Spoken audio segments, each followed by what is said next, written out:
we've all had some type of trauma. There's a lot of brokenness from our past that we don't realize is still affecting us. It's a great time to focus on, okay, God, reveal the brokenness in me. A relationship is a mirror of yourself, and it magnifies what's going on in you. And marriage isn't like this magic cure of like, oh, we'll be fine, all of our issues are going to go away. No, they're going to magnify, and you need to fight them.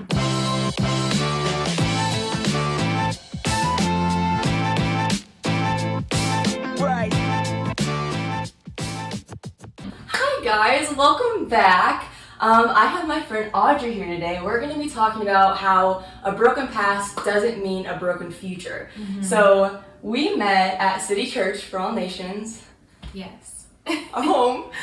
She's on the praise team. She's got a great voice, way better than mine.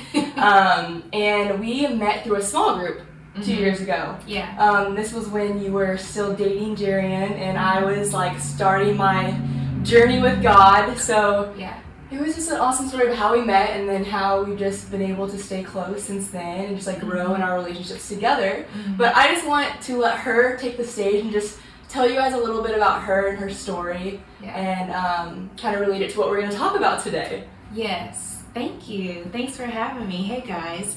So yes, my name's Audrey. I'm going to share with you guys a little bit about my testimony. It's a long story. As you guys know, we all have like a long story. There's a lot of details. But I'll just kind of give you some of the main points of my testimony. I'm sure you guys know someone, or maybe you yourself has went through trauma or abandonment. My story is one of overcoming trauma, abandonment, and just the grace of God, like how God had his hand on my life through it all. So I was born in a small town in Indiana. At 3 years old, my mom was arrested and went to prison. She got a sentence of 20 years. And she ended up doing 7.5 years in prison. And so I went into foster care at 3 years old.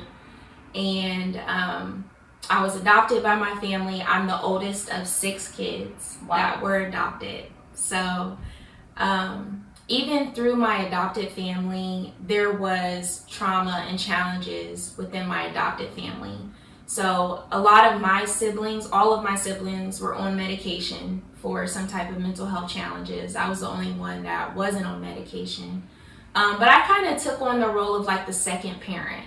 So I was always kind of like helping out my mom, and I kind of saw my mom be kind of in a passive role where she just kind of did everything. Her and my dad's marriage was kind of that challenging one, where my dad was using alcohol and substances most of my childhood, and my mom was kind of taking care of all of us.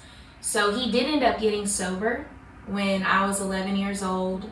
He got sober and he became a therapist, which I will share with you guys more about my story. I'm a therapist at this time. So just kind of overcoming a lot of challenges at home.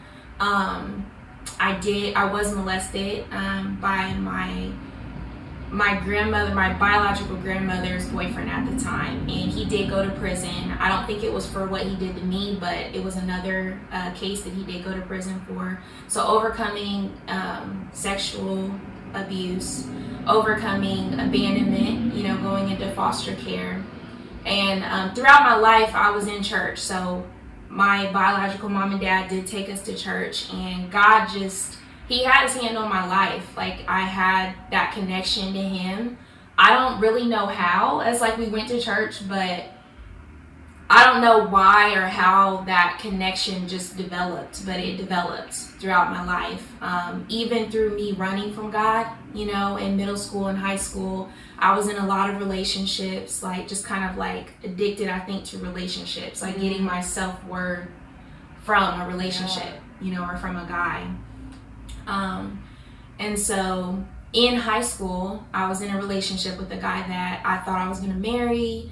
I was in love with him, all of that, and he mishandled a gun. He thought there were no bullets in the gun, and there was one in the chamber, and he fired, and it was an accidental suicide in high school. So I was 15, he was 17 at the time.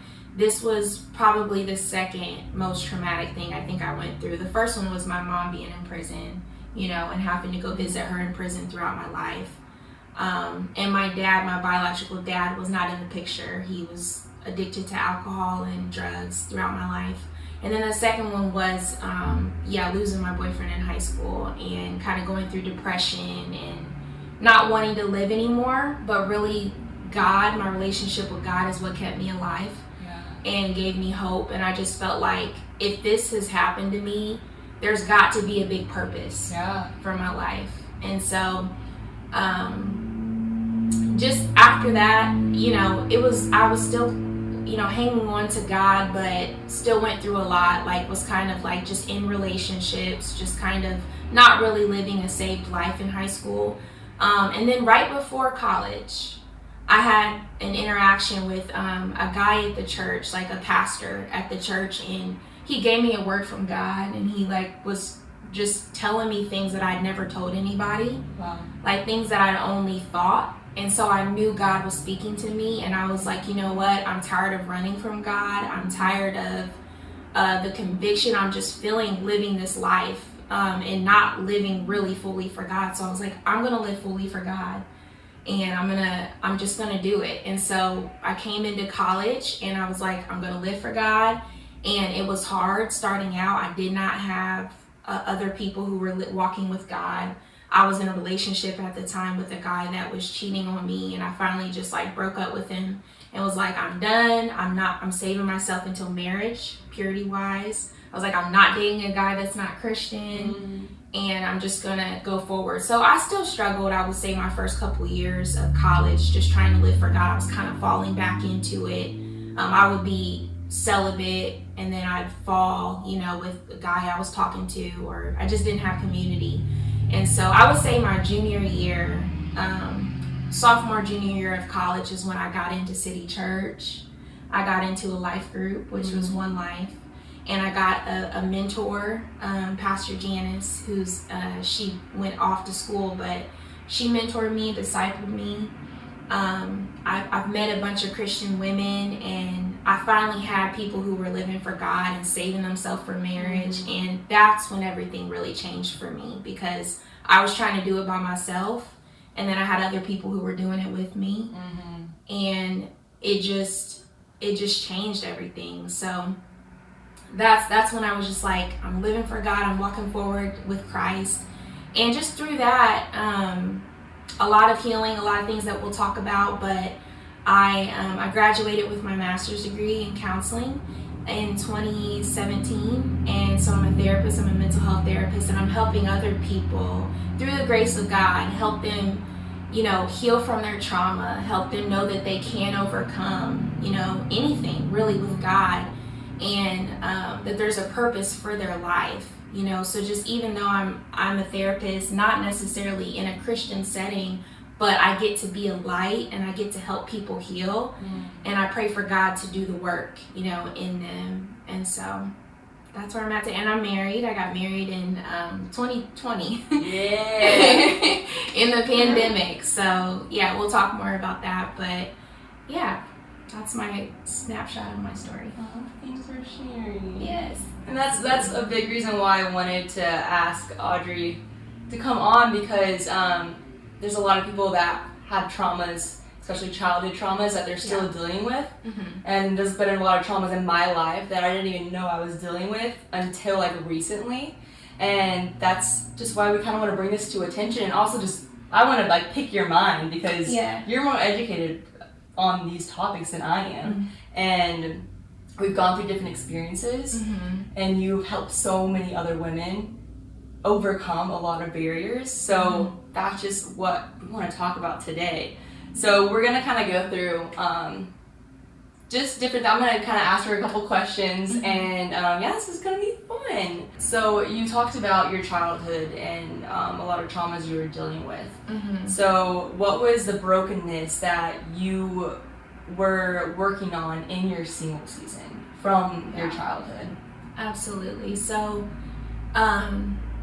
going into my single season, when I would say, not just when I was single before Christ, but when I made a decision to live for Christ and I was in my single season, God brought up to me that I had never really been alone with him, just with God. Like, I was always in a relationship.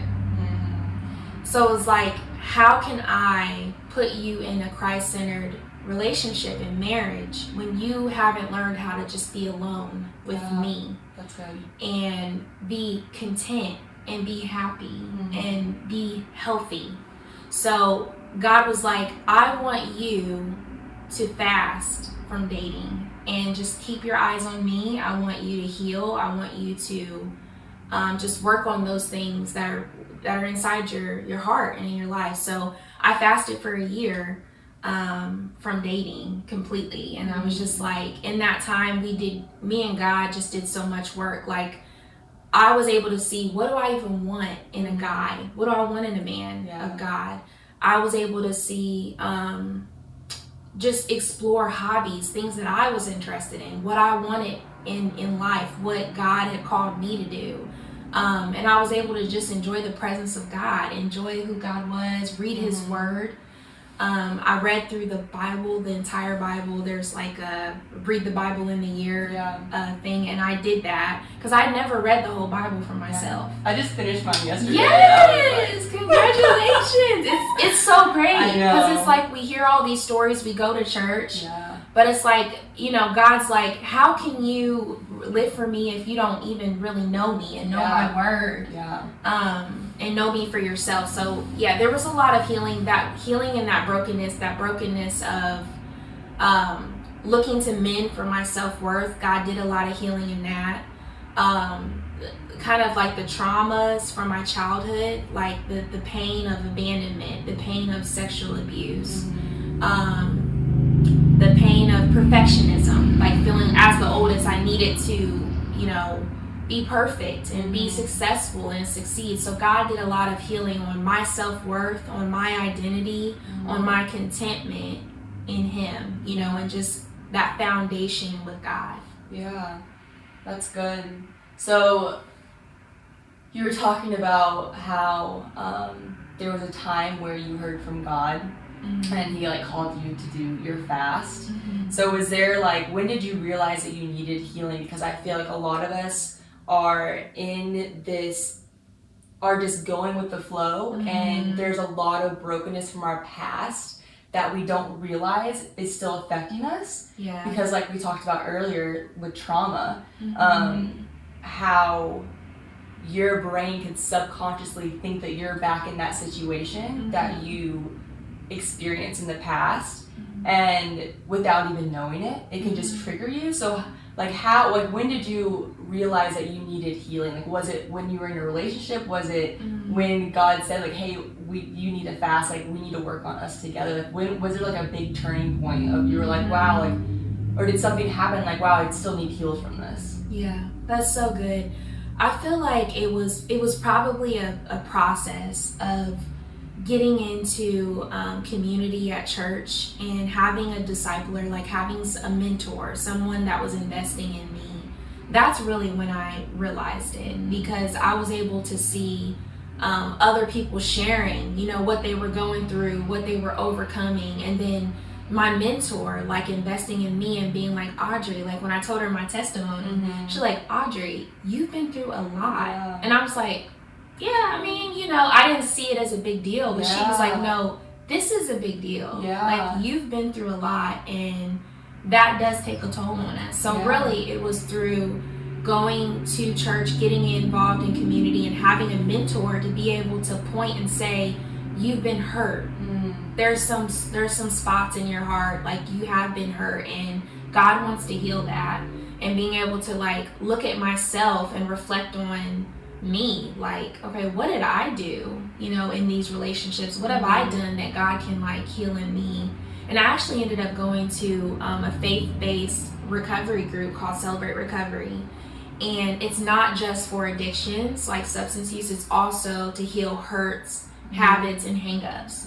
So it's for people with trauma and challenges. So I actually went through that program and worked the 12 steps to heal through the trauma, and that was another place that really showed me you need healing. That's good. I feel whenever we have experienced traumas, our mind will just go to numbing it. And because that's just the easiest thing to do, because if you feel it, you don't want to feel pain. You just want to like shove it away and be like, oh no, like it's not a big deal. And I think especially when you go through big traumas like that, it's just easy to just brush off and say, oh, it's not a big deal, even though it is. And we think, oh, it's in the past, it's not going to affect me. But the thing is, like, it still does. Yeah. And it can still come up. And that's like with me, like in my single season, like that's when I really, really worked on them. Yeah. But at the same time, like traumas don't just come up in your single season; they come up in dating, and when you're engaged, in marriage, and that's something that like also like it's okay to be in the process of that. As whenever I was single, I was like, I have to be perfect. I can't date right now. Like I'm not healed from this. But the thing is, like we're always in a process, like you were talking about. Yeah. And that's like super important. But at the same time, like there are traumas that we have to deal with and bring up, and it's hard. It's so hard when someone says, hey, we need to talk about this, and you're like, no, like that's in the past, like I'm over it. It's fine. It's not like it's always with you. If you're not going to bring it up and fight it at the head, you're still going to be carrying it. Yes, and there's not one person on this earth that doesn't have something, you know, that they've been through. I really would say that we've all had some type of trauma. We've all had some type of challenge because we're in a fallen world and we need Jesus. So we all have been through something. And to allow God to heal that, and to really, especially in our single season, before you get with another person that also has challenges that they have to heal from, it's a great time to focus on, okay, God, reveal the brokenness in me. Go to a mentor, go to a small group and say, hey, can you support me? You know, I'm asking God to reveal my brokenness so that he can heal it, you know, right now. Because like you said, it is going to come up when you get into a relationship and into marriage. Yeah, because this thing I heard, I don't know who, I'm not saying I made it up. I think it was Mike Todd. Yeah. But he said that marriage, it just exposes your singleness. Yes. So if you're not working on yourself in your single season, and you're like, oh, when I start dating someone, I'll be happy, or when I get married, I'll be happy. No, like when you're married, those things that you're struggling with, they're just gonna be exposed, because whenever you come into a covenant with somebody, you can't hide anything. Right. And you're basically putting the things that you threw off onto that other person as well.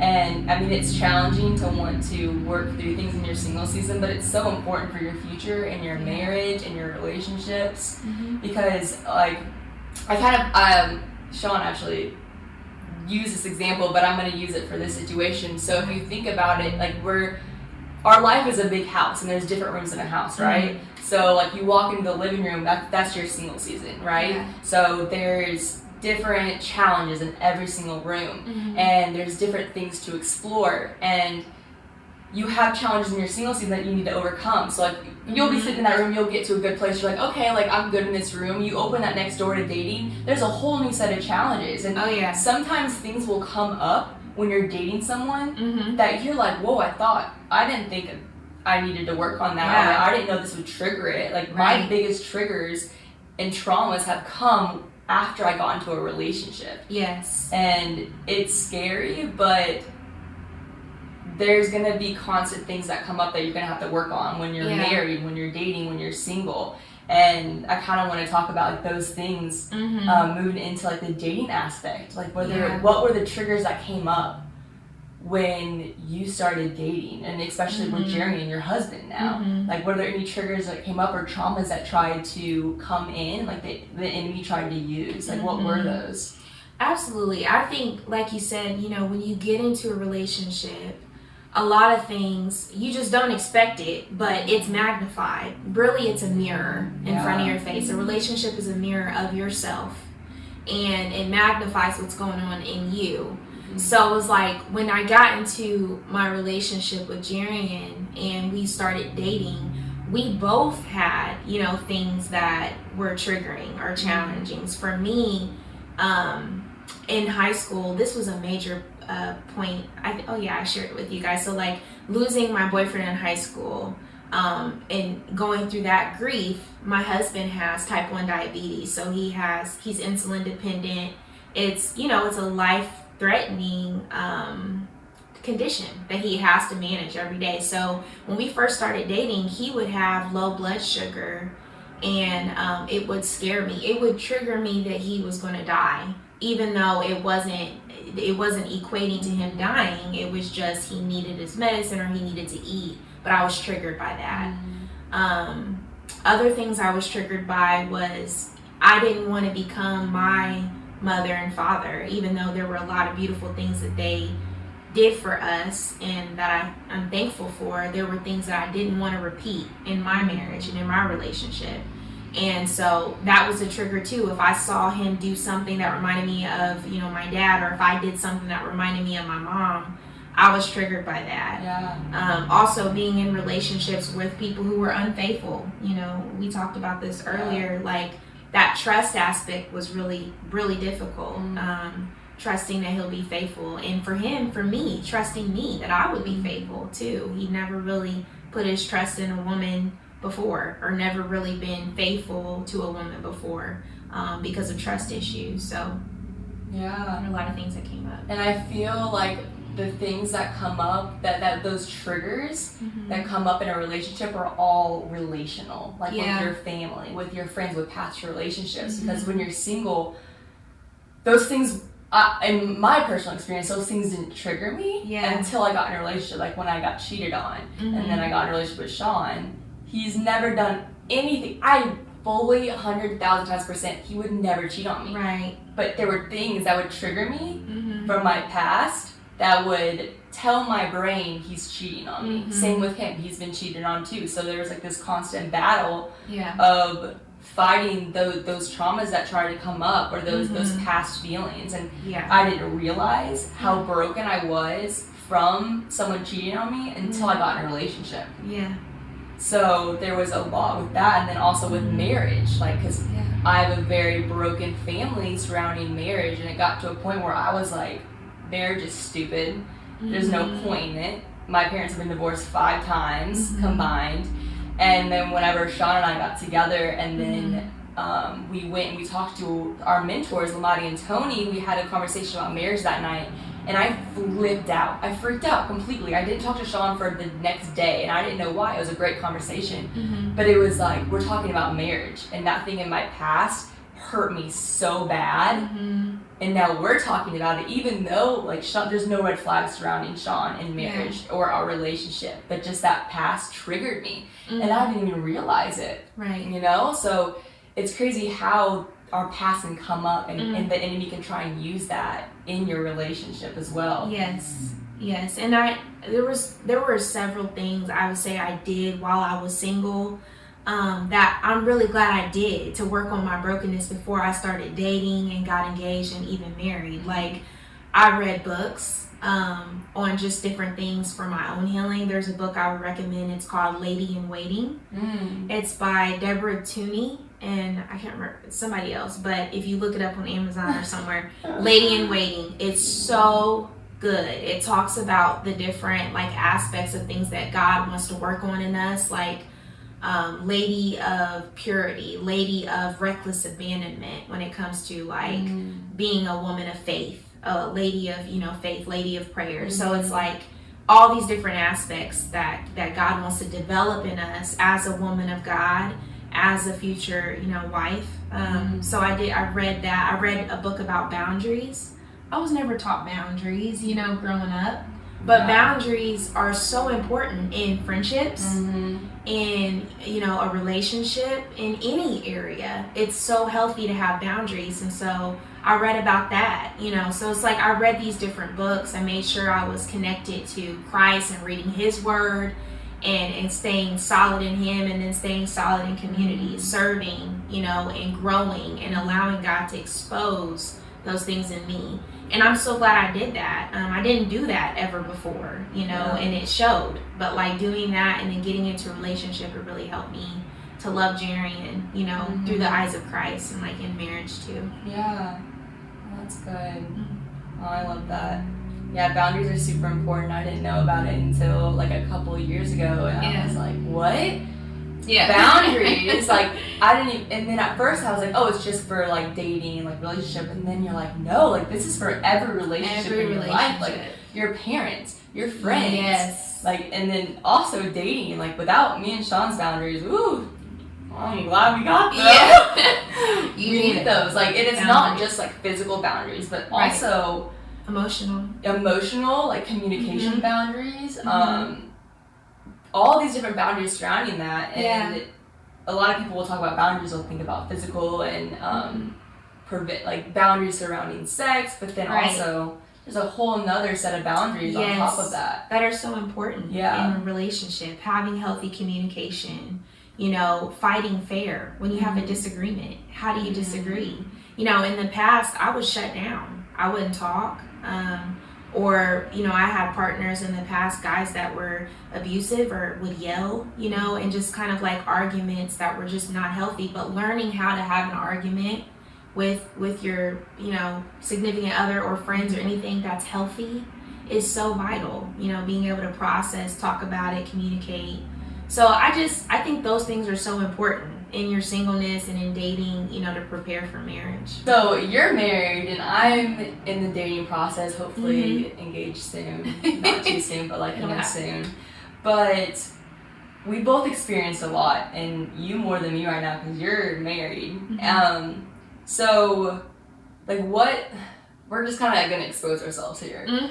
But we just want to like show you guys like our mistakes that we made and maybe help you guys avoid those. So like what were some mistakes that you made that you either, I don't want to say that you wish you didn't, because I believe everything happens for a reason, everything molds us. But I guess like what were just some things that you wish you did differently?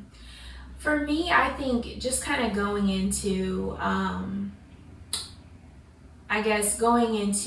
engagement.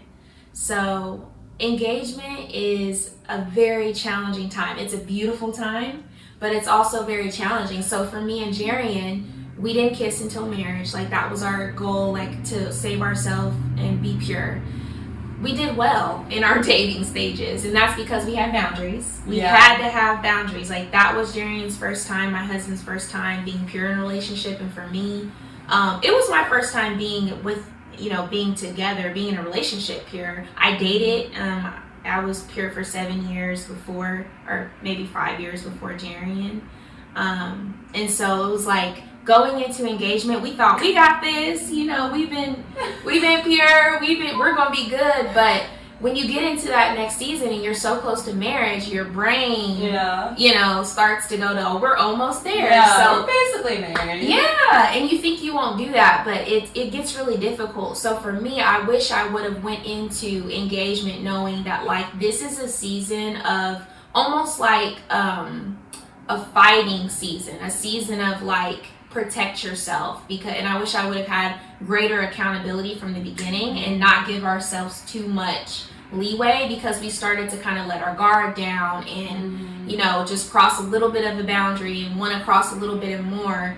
And so what I am grateful for is that I did notice, I was like, I need accountability.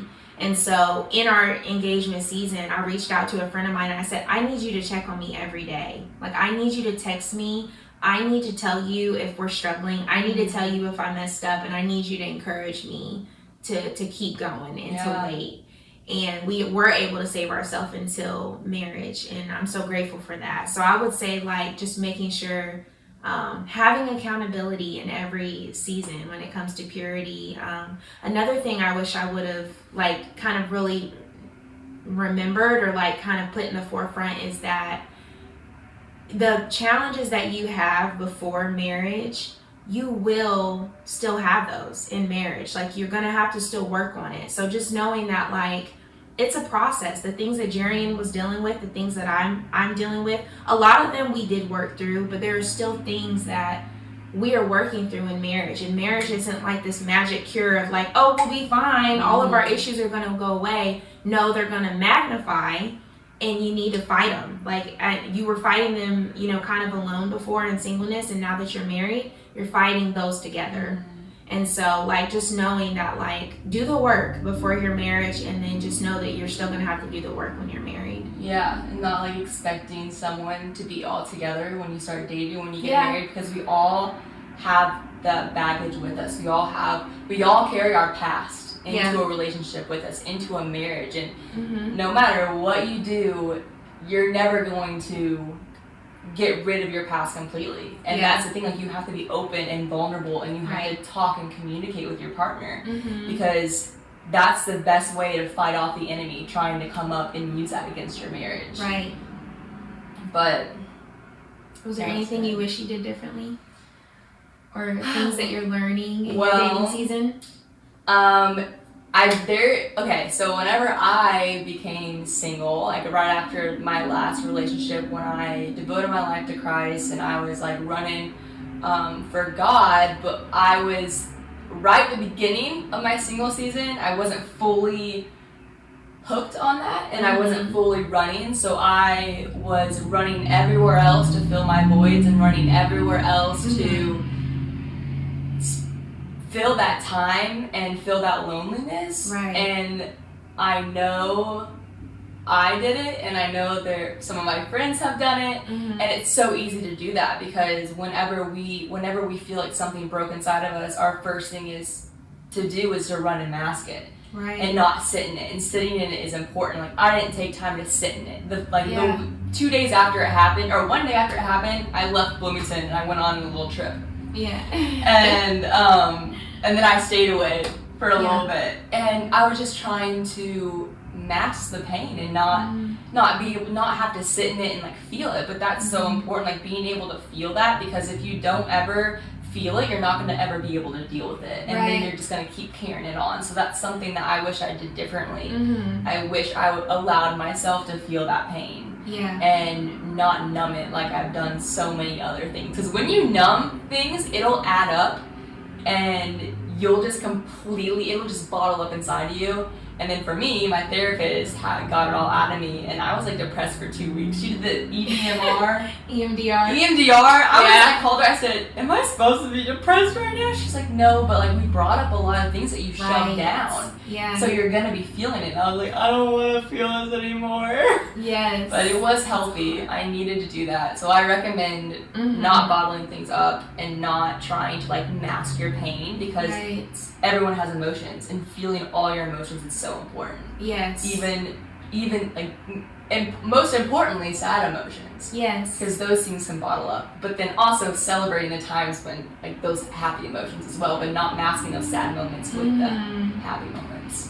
That's so good. And you said that like you were running to other things to fill that void, and I definitely can relate to that. I'm sure a lot of us can relate to that. And I would say, like, even thinking about marriage and like going into marriage, or just in any season that you're in, knowing that we're all kind of born with like a God-sized void. I feel like no matter what we do, there's always like this kind of void that only God can fill.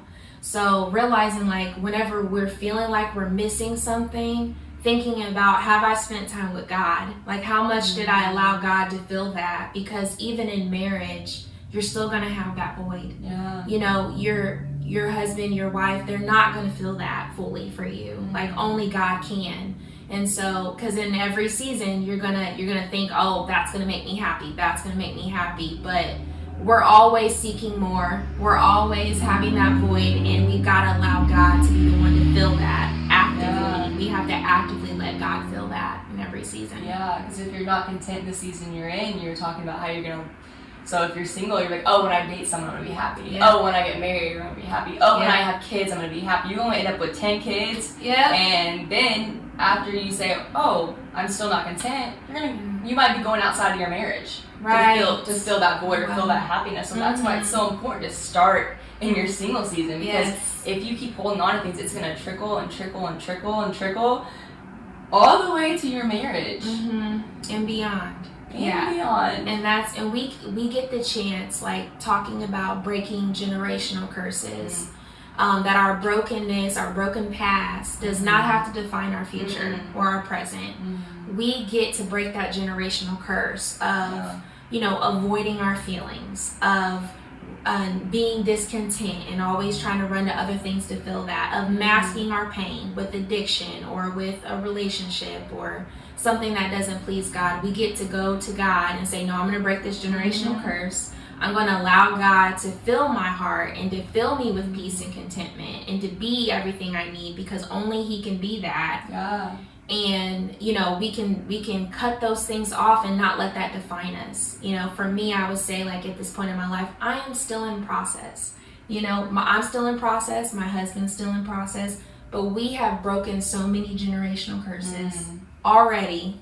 Thank you, God. The fact that we saved ourselves until marriage, the fact that God is the foundation of our relationship, the fact that we are a Black couple that's going to counseling, that's something that is taboo, really, and I think still in the world, but we're working on breaking down that stigma, but especially in the Black community. Like, a lot of us don't go to counseling, and I'm a therapist. That's something that I get to do for God, and also I go to counseling myself. Me and my husband go, because we're still working on healing those things that we've been through and allowing God, not because we're in, like, you don't have to be in a crisis to go to counseling, okay? You don't have to go through a ton of things to go to counseling.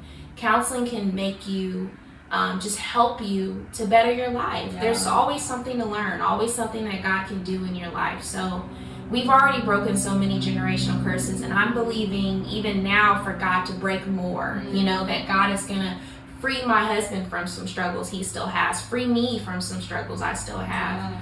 So, really, it's like the things that we went through where, those different challenges, we're presently already breaking a lot of that, and we want to have a different life for us and for our kids. And I believe that we're going to have that. And that's only through the grace of God and having Him in the middle. Yeah, I mean, I love talking about generational curses, because that was something that really scared me when I was first saved.